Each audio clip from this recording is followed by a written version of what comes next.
Welcome to the Great Detectives of Old Time Radio. From Boise, Idaho, this is your host, Adam Graham.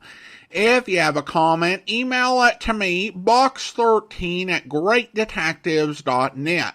Follow us on Twitter at Radio Detectives and check us out on Instagram. Instagram.com/greatdetectives. If you are enjoying this podcast, please follow us using your favorite podcast software. And I do also want to encourage you to check out our other podcasts. In particular, I'm highlighting Public Domain Video Theater, which returns from hiatus this month. We will be continuing to play episodes of Dangerous Assignment and also U.S. Marshal for the next few months. So you can check that out, videotheater.greatdetectives.net. It's also over on our YouTube channel, youtube.greatdetectives.net. Now let's get into this week's Yours Truly Johnny Dollar serial. Now, as usual, I will be doing episodes 1 and 2 today. And if you want to listen to the complete serial together, then pause the podcast now. And then on Friday, we'll be posting episodes 3, 4, and 5. But here now, from August 13th and 14th, 1956, are episodes 1 and 2 of The Crystal Lake Matter. From Hollywood, it's time now for Johnny Dollar. Tom Wilkins of Amalgamated Life, Johnny. Oh, hi, Tom. What's up? Well, at the moment, $50,000 worth of life insurance. Oh? Yeah, we got a policy for that amount on the life of one Edward Russell. Russell? Never heard of him. That's just the trouble, Johnny. Right now, nobody else has either. 3 days ago, his wife, Leona, over in Denver, filed a missing persons report. She the beneficiary? Right. So what do you want from me? Find out what happened to him. Well, how do you know anything did? Maybe he just walked out on his wife. Now, from what I can gather, Russell was a hothead. Could be he had one argument too many. It still could be just a guy getting away for a while. Huh? And why would he abandon his car in his storage garage in Colorado Springs? Oh. Yeah. It turned up this morning with part of his luggage in it. Interested? I'm on my way.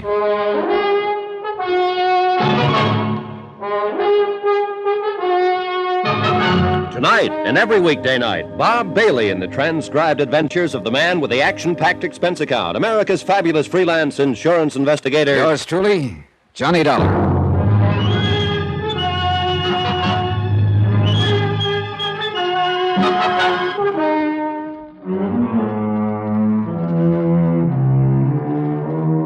Expense account submitted by Special Investigator Johnny Dollar to Amalgamated Life Associates, Home Office, Hartford, Connecticut. Following is an accounting of expenses incurred during my investigation of the Crystal Lake matter. Expense account item 1, $120.50, plane fare and incidentals to Denver. Tom Wilkins hadn't given me much to go on, so I figured the logical place to start was with the missing man's wife, Leona Russell. Their house was in a moderately prosperous suburb of Denver, a white ranch house with a shake roof. Everything looked neat and well kept. But somehow a forlorn feeling came through to me about the place. Then the door opened. And right away I was sure something pretty bad had happened to Edward Russell. You don't just walk out on a wife who looked like that. Yes. Mrs. Leona Russell? Yes. I'm Johnny Dollar, insurance investigator. Oh, yes, Mr. Dollar. Mr. Wilkins sent a telegram about you. Won't you come in? Thanks. Cooler in here. I try to keep the house shut up during the day. It helps. Please sit down. Oh, thank you. I've already told the police what little there was to tell when I filed the missing persons report. Oh, sure. This is just a routine investigation, Mrs. Russell. You probably don't feel too much like talking about it, but if you wouldn't mind going over what information there is again. Well, it was just a week ago that Mr. Russell left. You were here when he left? Yes. He told me he was driving up to Boulder on business, that he'd only be gone overnight. Oh, what sort of business is he in? He's in real estate. Boulder, huh? But his car was found in Colorado Springs. I know.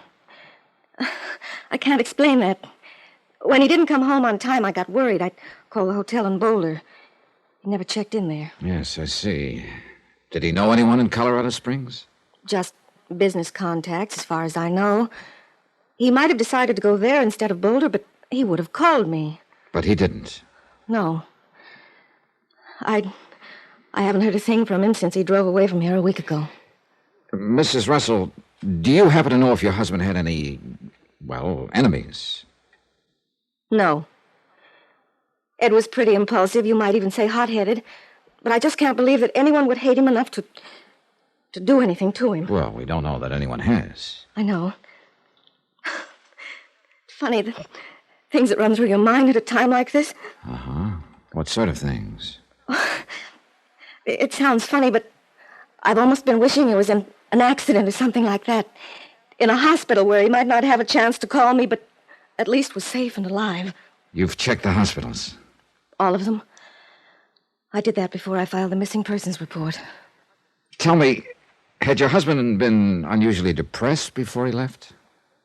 If you're suggesting that Ed did away with himself, that's just not possible, Mr. Dollar. That's one thing he'd never do. He just wasn't built that way. Mm-hmm. Everything was fine between you two. Yes. Of course, we'd had disagreements, arguments in the 6 years we've been married. Who hasn't? But nothing serious. I guess I'm not being very helpful to you, Mr. Dollar. Well, I'm sure that's not your fault. You've no idea at all where he could be, then, or what could have happened? No. None at all. Except... Except what? Well, I don't know if it means anything or not, but I found this under some of Bill's papers on his desk just this morning. Travel folder. Crystal Lake. Where's that? It's a resort up in the mountains. As I say, I don't know whether it means anything or not. Has he ever been there before? Not that I know of. Or mentioned it to you? No, I don't. I'm sure he hasn't. Well, I'll check it out. Thanks, Mrs. Russell. Oh, just one more thing. Yes?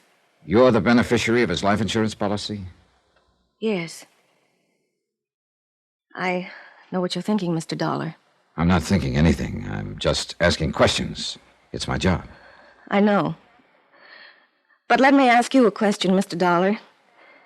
Do you think $50,000, or any amount of money, could possibly make up for Ed?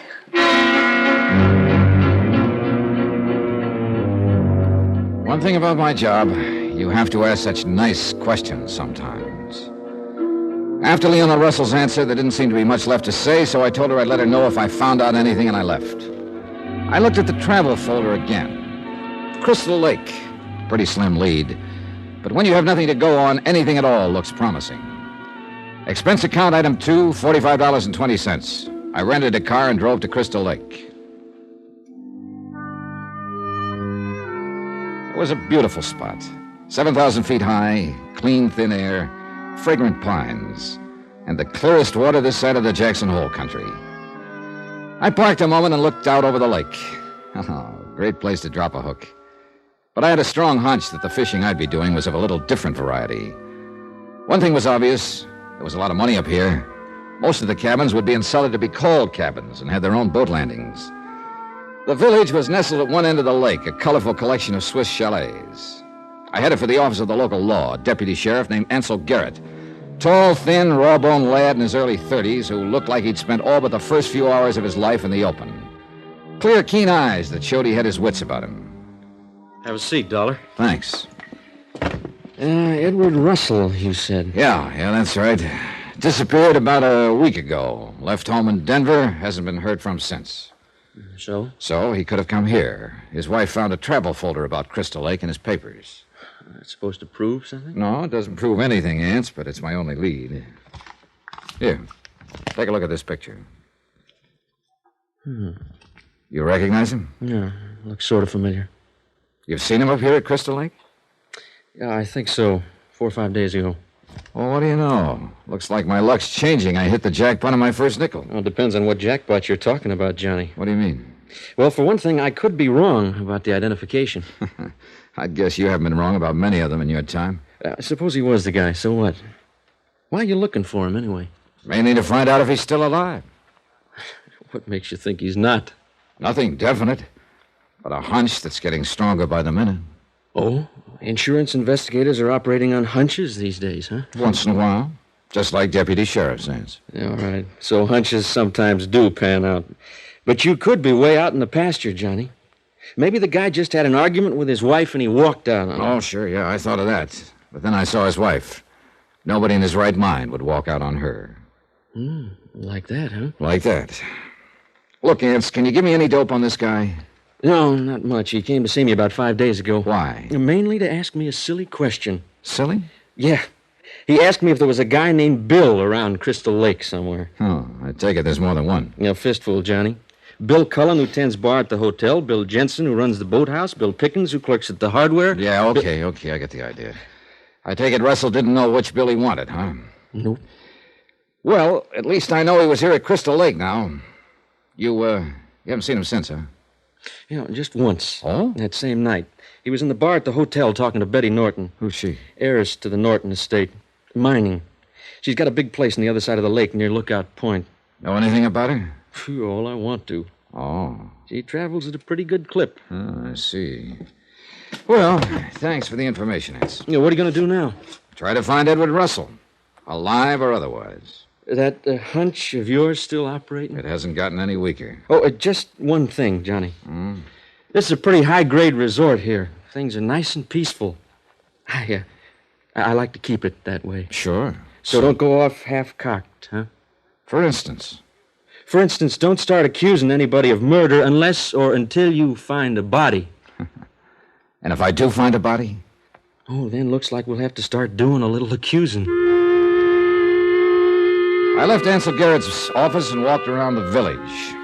All I knew so far was that Edward Russell, or somebody who looked like him, had been in Crystal Lake several days ago, inquiring about a man named Bill, and that he'd been at the bar with a dough-heavy girl named Betty Norton. There were a flock of Bills in town, but there was only one, Betty Norton, so I decided to start with her. I drove around the lake to her home, an elaborate lodge-type place that sprawled along the shore. Betty was down on her boat dock in a bathing suit, and she was a pretty elaborate-looking job herself. I was just going for a swim. Come on, join me. Oh, I'm sorry, Miss Norton. I'm not equipped at the moment. Oh, there's some trunks in the dressing room. Yeah, well, look, I'd like to talk to you about something, But I don't feel like talking right now. I feel like swimming. But this is important. It's about... So is swimming. If you want to talk to me, you've got to go swimming first. Okay, we'll play it your way. That's the only way I ever play it, Mr. Dollar. So we went swimming, and I swam hard, but mainly to keep from freezing to death. The water should have been accused by the feel of it, but Betty seemed to think it was normal. After a while, we climbed back onto the landing. Wonderful, huh? Here's a towel. Oh, it's great, sure. Only about 20 degrees too cold. Woo. Makes the sun feel better. Hot and cold, Johnny. Contrast. That's what puts the charge in life. Is it? I wouldn't know. Hey, look, do you mind now if I ask you a couple of questions? Go ahead. You know a man named Edward Russell? I don't think so. I think you do. You had a drink with him at the hotel several nights ago. So this I do once in a while. Am I supposed to remember all of them? This one might have mentioned he was looking for a guy named Bill. Oh, I remember now. He thought the bartender might be the one he was looking for, Bill Cullen. So what happened? How should I know? I left. You haven't seen Russell since? Nope. Haven't missed him either. Oh, great. And for this kind of information, I practically freeze to death in the ice trough you laughingly call a lake. Maybe your trip wasn't a waste of time after all, Johnny. Oh. We met. Well, What do you do with your spare time? Well, A, I don't expect to have much, and B, isn't that sort of a leading question? I'm pretty good at leading. You must have trouble finding guys to dance with, huh? Why don't you try it sometime? Huh? I left on that, feeling like a fly who spotted the web at the last moment. And right now I was feeling just about as useless as a fly, too. I wasn't getting even close to locating Edward Russell. I went back to my room and the phone was ringing. Johnny Dollar. It's Garrett, Johnny, Sheriff's Office. You can quit looking for Edward Russell. We found him. Well, that's good news. Is it? He's dead. What? Yeah, been dead for 3 or 4 days. Where'd you find him? In a cabin on the other side of the lake. Your hunch was good. And expensive. What do you mean? It'll cost the company I represent a cool $50,000.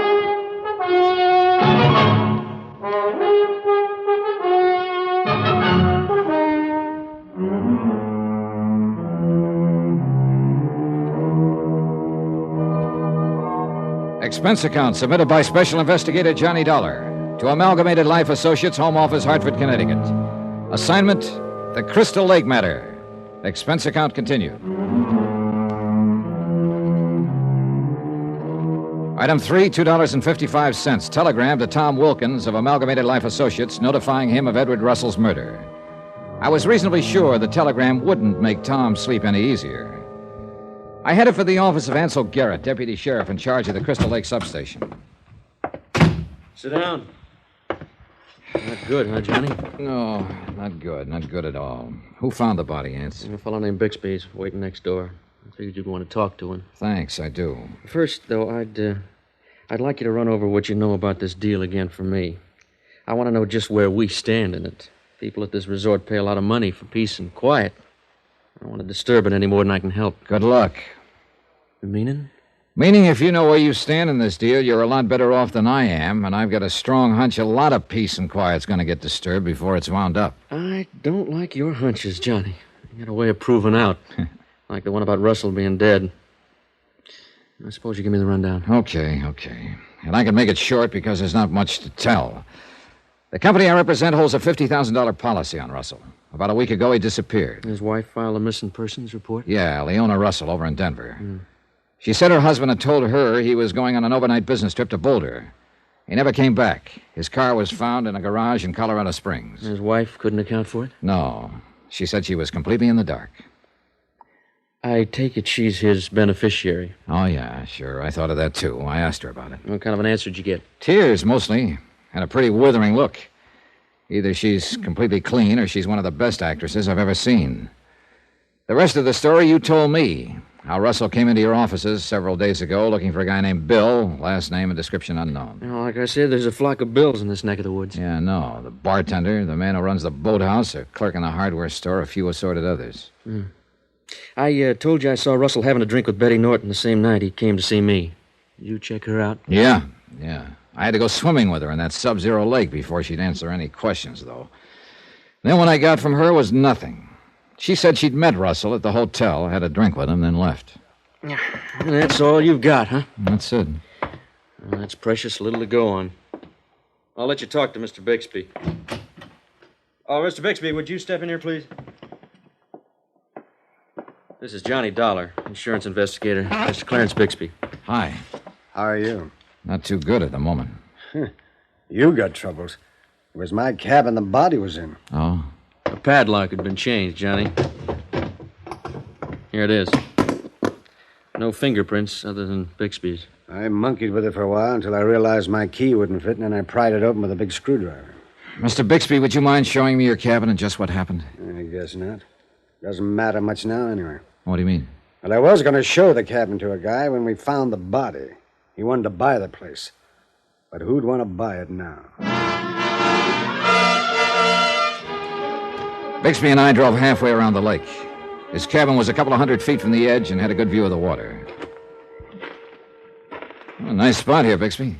It was. You use the cabin much? I haven't been able to regularly for the last couple of years. So I got to figuring why I keep on paying for taxes and upkeep on it. So I decided to sell it. Did you advertise it in the papers? I did. And first crack out of the box, I got a hot prospect. He's the one you brought up here to show the cabin to. That's right. His name's Putnam. Putnam. I'd like to talk to him. Yeah, he's staying at the hotel. Probably looking for another cabin to buy. And here we are. Well, let's see. This is where the padlock was, huh? That was the first thing I noticed, that the padlock had been changed. The one I had on there was better. Whoever did it probably pried the first one off. Yeah, right here is where I pried off the lock this morning. Mm-hmm. Then what? And I opened the door. The body was on the floor right over here. Bullet hole in the forehead. I see. Putnam turned green, and well, that's not a very pretty sight to find in your own cabin. No. Well, let's go sit outside. Mm-hmm. The dead man, Edward Russell. Did you happen to know him, Bixby? No. Never set eyes on him before. Why did they have to pick my cabin? That's a good question. Hey, that cabin about 100 yards away, who lives there? Oh, that one? Owned by the Butler family. They spend their summers up here. Oh, maybe they saw or heard something. No, Deputy Sheriff questioned them. They arrived here 3 days ago. He figured that was the morning after the killing. I see. Have a cigar? No, thanks. What does it add up to, Dollar? Well, at the moment, Mr. Bixby, not much.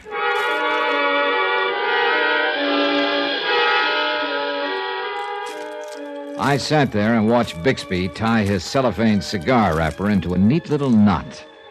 And I realized that was exactly my situation at the moment. The whole deal was a knot, and I didn't know how to untie it. I went back to the hotel. Item 4 on expense account, $1.75. Telephone call to the dead man's wife, Leona Russell, over in Denver. It was very considerate of you to telephone, Mr. Dollar. The authorities notified me of what happened. They want me to come up there and confirm the identification. I see. You don't think it could be somebody else? I'm sorry, Mrs. Russell. I'm afraid not. I guess I'd really given up hoping. All the time I was trying to tell myself he was alive, but... Yes. Look, Mrs. Russell, have you ever heard of a man named Clarence Bixby? Bixby? No. Your husband was found in Bixby's cabin. Did you ever hear him mention the name? No. Okay. Thanks anyway. I'll keep in touch. I hung up and sat there a moment, thinking her over. She stood to benefit to the tune of $50,000 by her husband's death.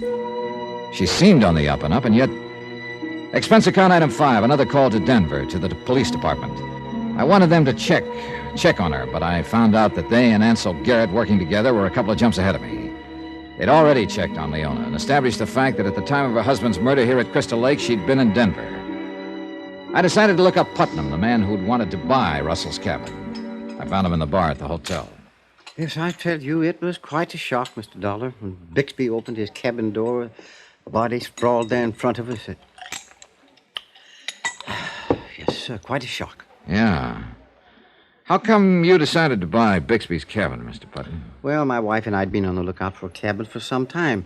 When I saw Bixby's ad in the paper, it sounded like just the sort of place I was looking for. I see. So I answered the ad, made the arrangements with Bixby to come up here and have him show me the place. Mm-hmm. You still interested in buying a cabin up here? Possibly. I've always wanted a place where I can come for rest now and then, but after what's happened, I don't think I'd be too happy in Bixby's place. Mr. Putnam, the dead man's name was Edward Russell. Did you happen to know him? Of course not. Why? Ever hear of him before? See here, Mr. Dollar, what is your reason for asking questions like that? Surely you don't think I'm involved in any of this? No, routine, Mr. Putnam. Well, I don't care for the routine, Mr. Dollar. Well, look, I would... Skip it. See you later, Putnam. What pulled me into action was a glimpse I caught of the bartender. I started remembering a few things. Number 1, Edward Russell had been looking for a guy named Bill. Number 2, the bartender was one of several guys by that name here at Crystal Lake. Number 3, something I saw on the bartender's face made me think he could be the Bill that Russell been looking for. I left Putnam's table and slid onto a stool at the bar. Hi. Hi. What'll it be? Is that I.W. Harper there? Yeah. And soda, please. Coming up. Sort of quiet this evening, huh? Yeah. Been a little slack this season so far. I imagine it'll pick up later on this summer. Here you are. Thanks. Must have been quite a fight. Come again?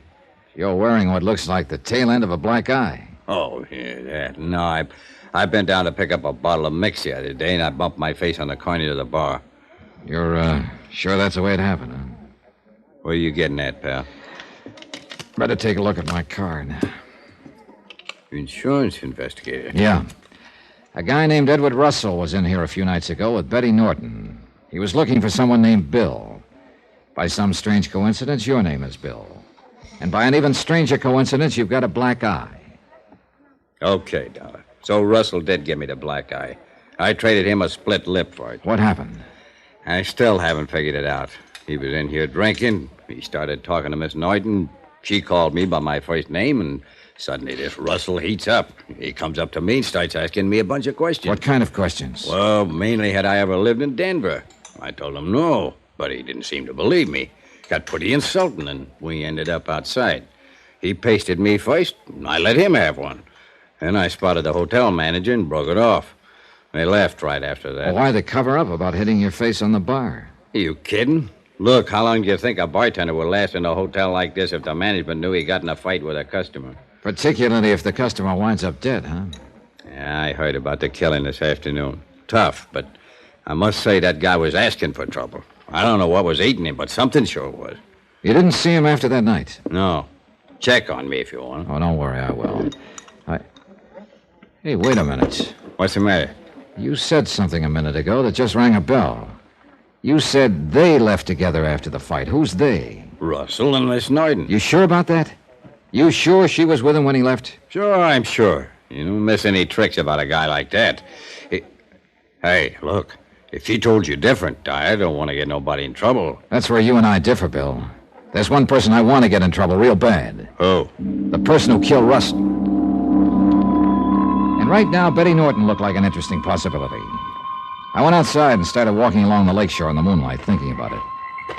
She told me she'd left alone after one drink with Russell. But according to the bartender, she'd lied. She and Russell had left together. The motive stumped me, though. As far as I could figure, Leona Russell was the only one who could profit by her husband's death. Yet she didn't kill him. But Betty Norton, the girl who always had to play everything her way, I decided to have another talk with her and turned to go back to the hotel. Then I stopped. Out of the corner of my eye, I'd seen a movement near a tree on the slope above me. A shadow where there shouldn't have been a shadow. I scrambled up the slope. There was nobody in sight. So somebody was keeping an eye on me. Somebody who knew this area pretty well. A nasty thought started pecking away at me. To wit, in getting closer to Russell's killer, I might be getting closer to something else, too. A bullet.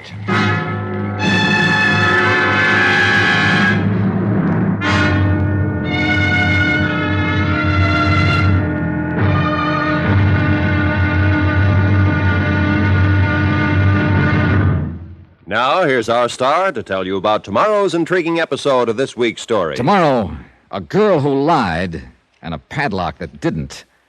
Join us, won't you? Yours truly, Johnny Dollar.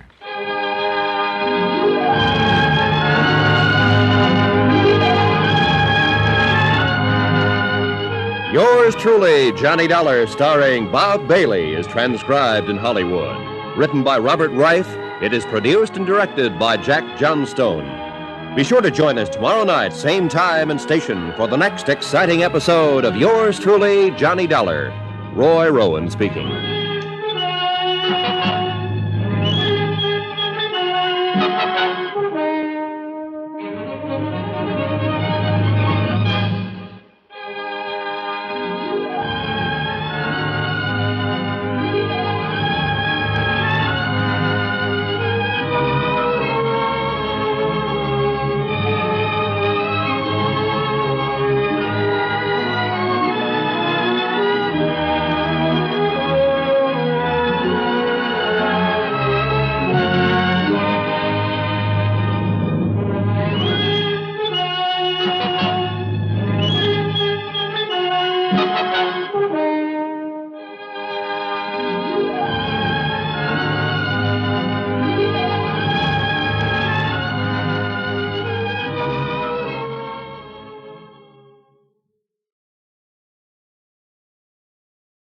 Welcome back. This is another story where I don't honestly remember the solution from last time, so I'm taking down potential clues. I'm not going to say too much about them because I don't want to have my subconscious memory of the previous episode lead to me spoilering the conclusion. I will also say that I'm aware that Crystal Lake was the name of a location in the Friday the 13th films. But as I've never seen those, just make up your own joke or line about that, because that's a bit beyond me.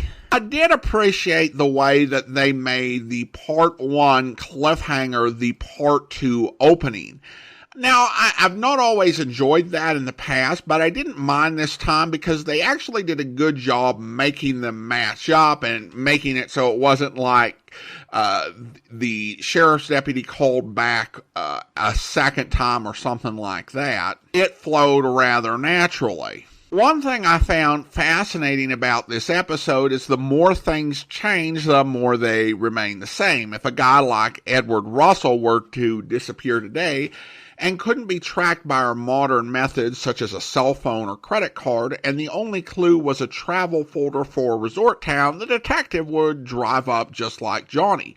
He might have had his initial talk with the sheriff's office over the phone and emailed a picture, but even if the deputy hadn't seen Russell, that would not have been the final word. Johnny would have had to come down in person to ask a lot of people. While technology may cut down on the need for legwork, it certainly hasn't eliminated it entirely. Well, now we turn to listener comments and feedback, and we start with an email from Miranda. Miranda writes, "Hi, Adam. First, just want to say that I love the podcast. I grew up listening to the old-time radio shows on Sirius XM with my family. My favorite was always Dragnet, but I also love Johnny Dollar and Boston Blackie. Hint, hint. Now, I drive a ton for work, so it's great having the podcast to listen to. I look forward to my Dragnet Day and my Johnny Dollar days every week. Thank you for reviving these old detective shows. I also wanted to comment on the Nick Shern matter. I grew up and live in the Upper Peninsula of Michigan, which is where I choose to think Branbury is, mostly because of the references to the logging camps and the snow, and because we tend to get overlooked in entertainment. The writing of that serial was phenomenal, and the setting was on point.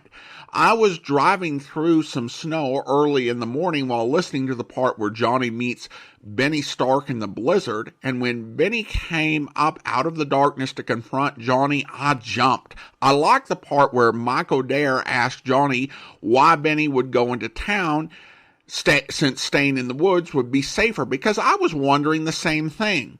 There's also a moment where they reference Chippewa Canyon, kind of a throwaway line, but although I've never heard of a canyon by that name, there are Chippewa counties and Chippewa River up here in the Upper Peninsula.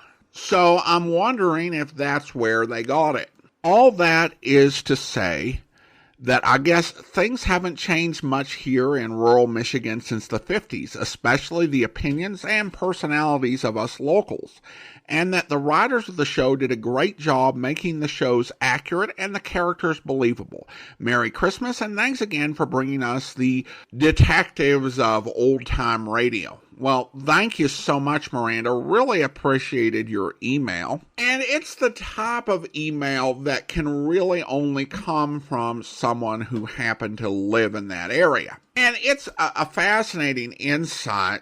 And really, when it comes to these sort of small-town portrayals, there are essentially two different sorts of fictional small towns. The first is almost completely fictitious. It's imagined based on media portrayals, based on the author's prejudices and preconceived notions, rather than an actual place. I mean, there are writers whose portrayal of what a small town is wouldn't change a whole lot whether the location was supposed to be up in Vermont or over in eastern Montana. Even those are very different fields of towns. And then there are those that try to capture and tie into real places, capture that sort of authentic culture and authentic feel.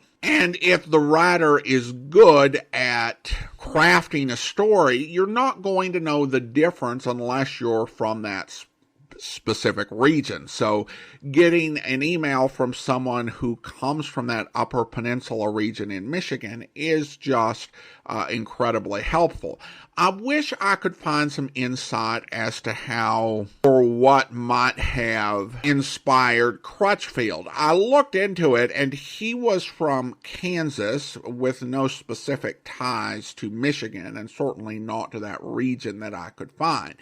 Was it a place he vacationed once? Was it someone he knew from that region of Michigan? I'm not certain, but to learn that it's got that actual authenticity to place, it really does add a little bit more to what is a really solid serial. So thanks so much for that, Miranda. Now, as to your hint, we did actually go through the entirety of the Boston Blackie series in season 7 through 11. And you can find those episodes over at our archive at biglist.greatdetectives.net. And then we have a couple of positive comments over on Spotify. A listener there writes, what a treat, thanks for your commentary. And also another writes, great story, Merry Christmas, everyone.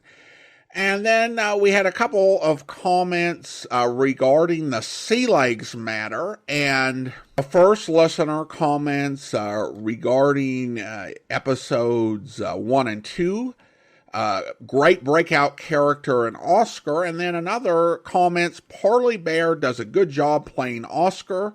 It's a good example of how versatile he was as a voice actor. And I would agree, it's probably one of the best of the one-off Johnny Dollar characters that we hear during the Bailey era. And then finally we have this comment from Michael, who writes, I want to thank you for introducing me to several old-time radio detectives I'd never listened to before. Richard Diamond, Johnny Dollar, just to name two of my favorites.